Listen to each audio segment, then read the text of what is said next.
So here's the deal. America, the ethos of America, pull yourself up by the bootstraps, right? The reason we were able to supercharge our economy and leapfrog the rest of the world in the 1800s, and the reason that started to dwindle, the first big hit to that was FDR. Yeah, obviously he did some things that were necessary. Coming out of the Depression, getting ready for World War II. But still, the beginning of big government, the beginning of the notion that, hey, you can't do it without government. So it began then, and it picked up again in the late 60s and 70s. And that's the battle we have in this country. Are we still that nation that can pull itself up by the bootstraps? Remember, FDR promoted the 4 freedoms. I didn't have a problem with 3 of them, but the freedom from want, I think, is what drives us as human beings. We want something, so we work for it. We achieve it. You don't take that from people. You don't take the idea of accountability from people and say government will do it all. You just sit at home and collect, food stamps, eat Fruit Loops, don't live up to your potential, don't nurture the God-given gifts that you were born with. Right. That's what made us the greatest country in the world, and that's my misgivings with FDR. So, Jason, play this out.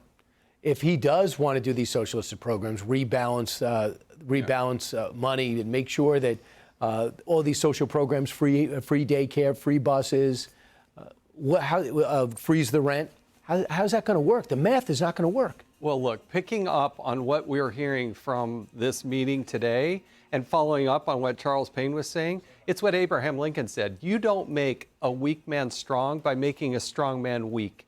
And Mamdani has a fundamentally different approach than conservatives, which is, hey, guess what? There is no problem which government can't be involved and engaged in. Right. That is so fundamentally different. So, yeah, he's got 600. So why not point it out if you're President Trump? Just not the way he does things? You don't need to do it on the meeting one, but all of a sudden, how's he going to come up? You get some softball question prior to this meeting. How are you going to come up with the $600 or $700 million to give everybody free bus passes?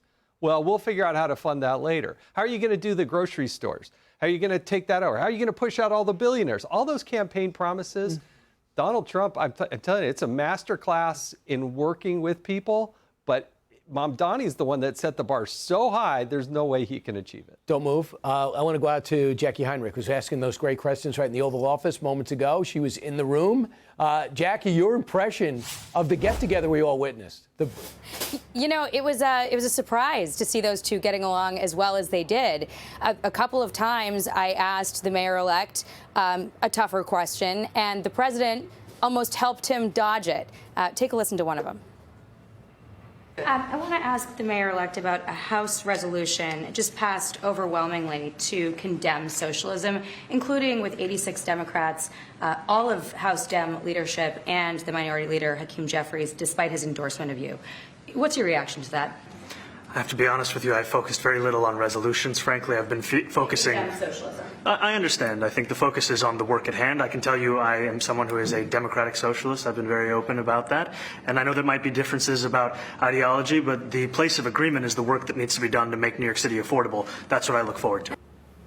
Oh, it cut off a little bit early, but I followed up asking the president, or asking Mamdani, rather, to clarify an answer that he gave earlier, where he seemed to confirm that he does believe President Trump is a fascist, and the president jumped in and said, you don't have to answer that. You can just say yes.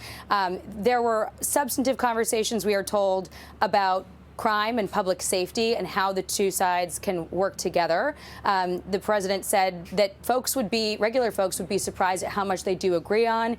He expressed that the mayor-elect has some interesting ideas about housing and some other cost of living issues that maybe they could find some agreement toward. I asked, because crime and public safety kept coming up so many times, if that meant working together on ICE and having ICE agents do the work that we are seeing in so many other cities. Zohran Mamdani had, obviously said that he does not believe that ICE should exist and have the role that it's having across the country.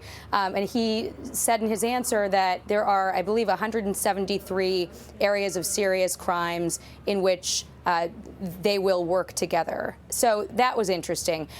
You also heard the mayor-elect affirm that he will keep the New York City police force 35,000 strong.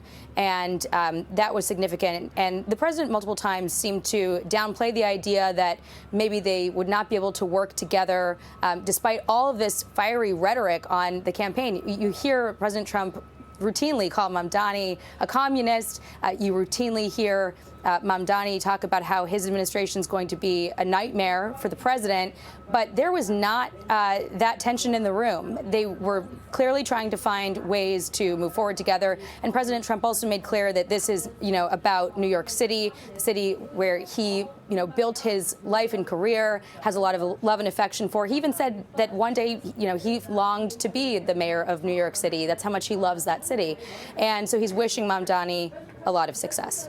Brian. Right, they start off on the right foot. Remember, they got along. Cuomo got along with the president too, sometimes in the first term, and they blew up famously with each other, and they rallied together at the end. Jackie, great job, great tough questions. You had two people trying to parry them at the same time, but I understand exactly what you were going for. I appreciate it. Thank you. All right, Jackie, doing a great job. Does this green light other CEOs, Charles, to say, have your meeting with Mamdani? The president met with him. I know you have your differences, Jamie Dimon, but go ahead. See if you can work with him. Brian Moynihan. I mean, they have to. Jamie Dimon just built a $3 billion building and smack dab in the middle of Manhattan. I mean, they have to meet with him. It is interesting, though. Mamdani actually set himself up, though. He talked about 100,000 school children in New York City who are homeless. Well, why would you allow illegal immigration? Yeah. He set himself up. And as far as the socialist, right, he's a socialist Democrat, but in his victory speech, he mentioned Eugene Debs, who started out as a social Democrat and eventually became a socialist. Yeah, he had the sirens going off in his victory speech. Charles Payne, Jason Chaffetz, thanks so much, guys. Appreciate it. Thanks a lot. Hey, Sean Hannity here. Hey, click here to subscribe to Fox News YouTube page and catch our hottest interviews and most compelling analysis. You will not get it anywhere else.